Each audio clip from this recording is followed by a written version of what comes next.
Good evening, students. Tonight we will be discussing the weaknesses of the Articles of Confederation. Please answer these questions in your composition book as we go through. First, what problems did the weaknesses in the Articles lead to? What is inflation? How did the Articles cause inflation? What was Shays Rebellion and what caused it? How did the Articles cause Shays Rebellion? And lastly, what weaknesses of the Articles did Shays Rebellion expose? Thank you very much. And have Tonight's homework will be focusing on the weaknesses of the Articles of Confederation and Shays Rebellion. Essentially, what we're going to be looking at is why money isn't necessarily worth the paper that it is in fact printed on. Now, generally, if you look at the effectiveness of the Articles of Confederation, it's all about power. Why was the central government so weak under the Articles? It's because the Americans made it that way. They looked at their experience with the powerful central government of England and they decided that they did not want anything to do with it. So they decided to do the absolute opposite and make a distinctly weak federal government. Under the Articles, the balance of power would be with the states. They would have much more power than the federal government. So the question is, what good is a government if a government doesn't have enough power? Essentially what happens is that it will create huge problems amongst a country, especially states trying to come together for the greater good. The first major problem with the Articles of Confederation was that it could not collect taxes from the state. States could collect taxes from their own individual citizens, but the federal government was not allowed to tax any state, thus eliminating the problems that the colonists faced with Great Britain, with Britain overtaxing them. However, a government cannot function without. The Articles left it up to the kindness of the state to volunteer taxes, but we all understand that voluntary taxes are as good as no taxes. Nobody was willing to just give money to the federal government because it so wanted to. When asked, every single state would say no. In order to make up for the lack of revenue that the government was getting from the state, the government decided that they were just going to print more money, and this way they would increase their revenue. While this sounds reasonable, it's a huge problem. Printing money never solves your problems, and in fact what it does is it makes your problems much, much worse. Now, essentially, money is only worth the paper that it's printed on. Money is only worth what people will give you for it. Essentially, a dollar bill is what we would call a promissory note, and it represents a very real and tangible piece of gold or silver or other precious metal. If you don't have that backing it, then essentially it's worth nothing. So money is only good for what people will give you for it. Even though it is no longer true, in the early days of the country, one gold piece would equal one paper dollar. In essence, you could trade the dollar for a gold piece and actually have tangible gold in your hand. And in this case, people understood that a dollar was in fact a promissory note for one gold piece. And so you could exchange that dollar for a good, such as in this case, one can of soda. Therefore, we also understand that one can of soda is equal to one gold piece. $1 is equal to one gold piece. $1 is equal to one can of soda. Therefore, one can of soda is equal to one gold piece. Now, what if you don't have enough money? And what if somebody won't give you what you actually want for that piece of paper that you have? Can you just make more money, or do you have to acquire more money? That is the question.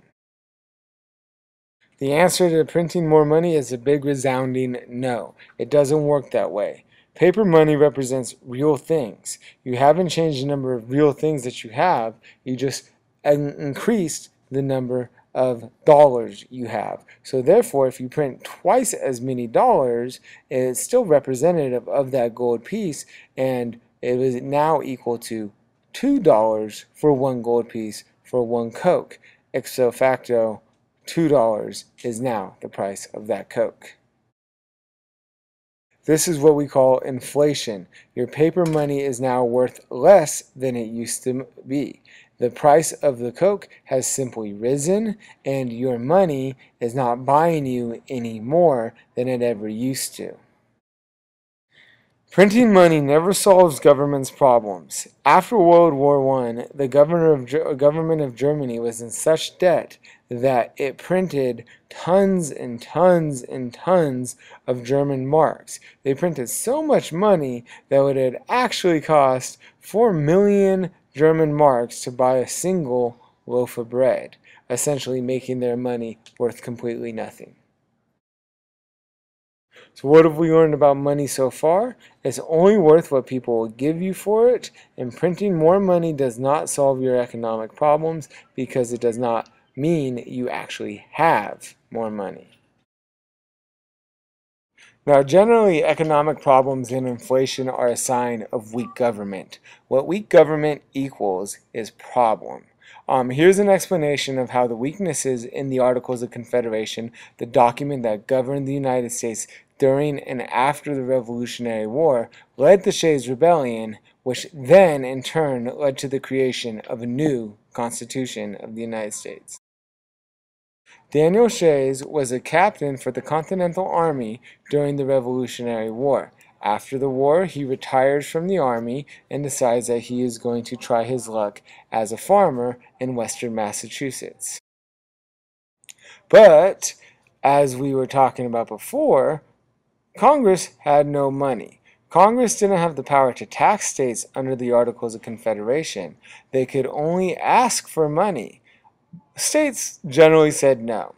So Congress could not pay its bills, so they decided to print more money. So they caused inflation, and this made the money of the United States worth less. Now, Shays and many other farmers and many other former revolutionaries decided they wanted to be farmers, but they were missing one important factor: money.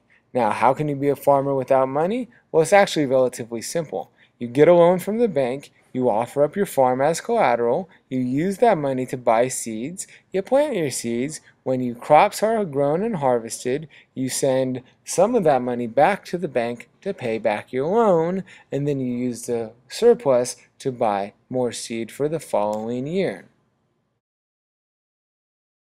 Unfortunately, this is where we run into money. What if the bank wants its money back now, but your crops, instead of being ready, aren't even grown yet? This is the problem that inflation brings. Banks want their money back before their money becomes worthless. What happens if you don't pay the bank back when they ask for the money back? Well, they do something called repossess.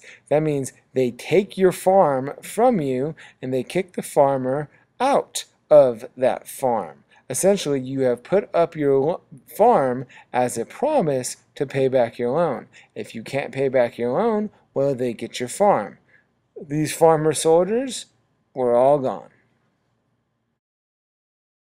Now, why did the banks want their money back? They needed to protect against inflation. If a bank loans somebody $5,000 and sure enough that money inflates and now all of a sudden $5,000 is really worth $1,000, well, they can't go back and to say that, no, now you owe me $25,000. The loan was made for $5,000. It has to stay for $5,000.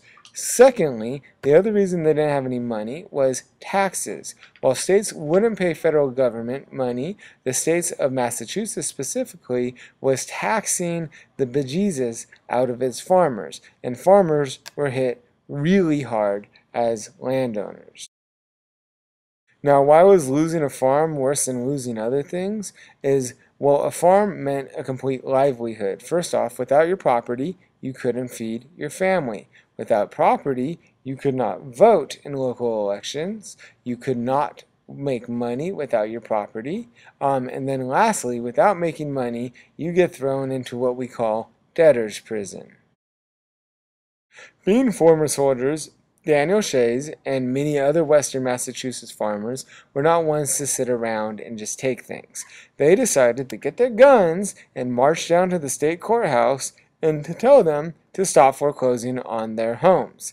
And guess what? A legislature with guns pointed at their heads will generally capitulate. And it works, and they decided that they would keep their farm.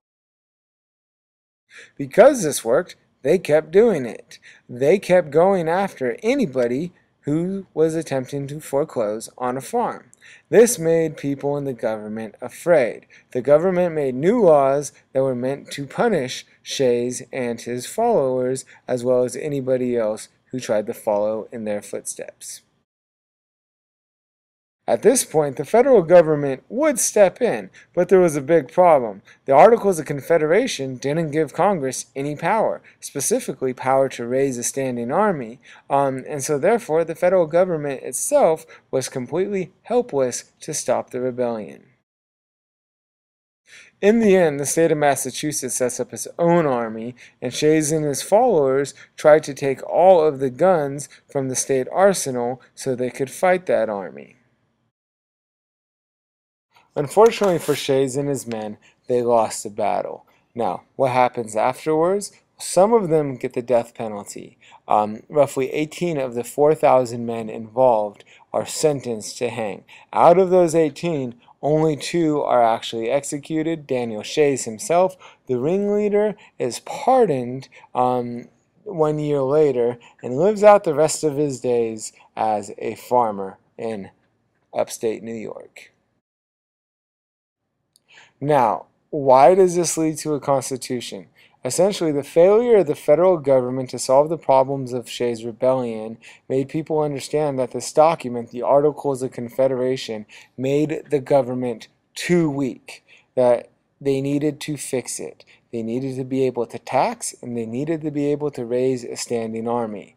Within a couple of weeks, a constitutional convention is called to solve this problem. 55 men will get together to write a new constitution. In a mere 16 weeks after the Constitutional Convention convenes, Congress writes a completely new document, and this is still the Constitution that we have today. Now that you know the questions, please look back and answer the questions as follows. What problems did the weakness of the Articles of Confederation lead to? What is inflation? How did the Articles cause inflation? What was Shays Rebellion and what caused it? How did the Articles cause Shays Rebellion? What weaknesses of the Articles did Shays Rebellion expose? And how would you change the Articles of Confederation to make them more functional?